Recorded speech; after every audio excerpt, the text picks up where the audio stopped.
Les Flamands s'opposent au label de l'UNESCO. 3 associations, Westhoek en alerte, Tradi-Marais et les riverains de Bonnegem sont dans une colère noire. Ils ont appris par voie de presse que les élus comptaient faire du Marais au Domarois une réserve Man and Biosphère de l'UNESCO.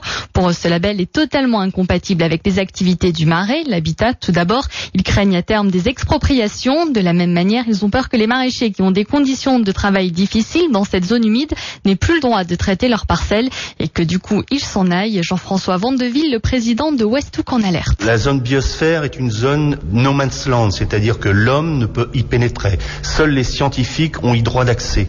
Ce qui veut dire qu'à l'heure d'aujourd'hui, les questions essentielles que nous posons aux élus et qui restent à ce jour sans réponse, ce sont des questions principalement axées sur le devenir des propriétaires qui peuvent être actuellement dans les zones concernées par cette zone biosphère. À l'heure d'aujourd'hui, on nous répond qu'on se montrera rassurant le moment voulu. Non, on n'attend pas. C'est maintenant qu'il faut exprimer et s'exprimer clairement sur le sujet.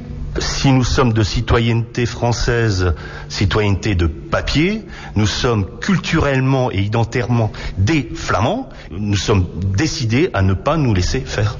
Le parc naturel régional des Caps et Marais d'Opale et le groupe Marais qui porte ce projet ne comprennent pas la réaction des associatifs. Il n'a jamais été question de mettre sous cloche le Marais au Domarois en y interdisant les activités. Bertrand Petit, le président du groupe Travail Marais. Nous, au niveau du groupe Marais, notre volonté, ça a toujours été de défendre le maraîchage et l'élevage. On sait très bien que demain, si le Marais ne remplit plus sa fonction en termes d'éleveur et de maraîcher, le Marais est amené à disparaître. Ce sera une véritable friche. C'est pas ce que nous voulons et je pense que ce label peut nous y aider, peut nous ouvrir des portes pour obtenir des moyens supplémentaires pour valoriser le territoire, valoriser les hommes et les femmes qui y travaillent.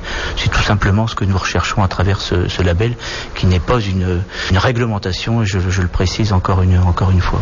Et un sujet de Claire Cortil et les porteurs de projets qui précisent que ce projet n'est pas nouveau et que si le dossier définitif n'est pas encore monté, cette demande de labellisation a été validée par tous les élus il y a quelques années déjà dans le document d'objectifs du Marais.